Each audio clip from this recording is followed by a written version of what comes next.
Hey everyone, this is Self-Made Millennial.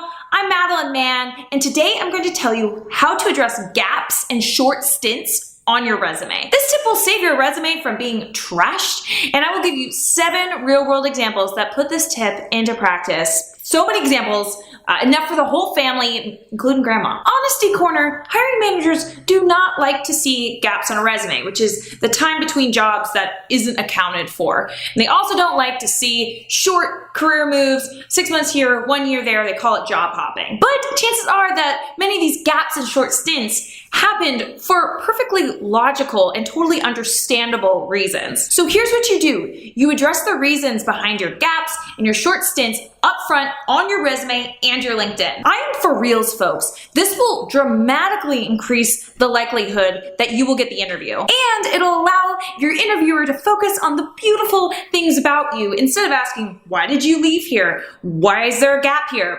What's your damage, Heather? So here are some examples of language that you can borrow to include in your resume. We'll start out by explaining resume gaps. Left previous employer by choice, eligible for rehire to be caretaker for ill family member until they pass 1 year later. It's totally understandable to take care of someone in your family. They will understand.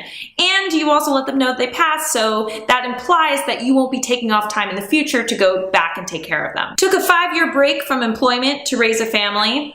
Go you, both men and women alike. January 2018 to May 2018, relocated to the United States and obtained citizenship. Now, I do not require any sponsorship to work in the US. This one's good because it makes it crystal clear that this person does not need sponsorship. Now let's talk about short stint jobs. First of all, always write contract role when it was a contract role. Be it you were there for 3, 6, 9 months, whatever it is, people will always understand that contract roles are shorter amounts of time. And so no one's gonna judge you as a job hopper. Position eliminated due to layoffs of 40% of workforce. Layoffs are unfortunate and not your fault. People will understand, as well as include the percentage of people who were laid off if it's a big percent. Employment ended when funding ran out. We get it, working at a startup can be a risk.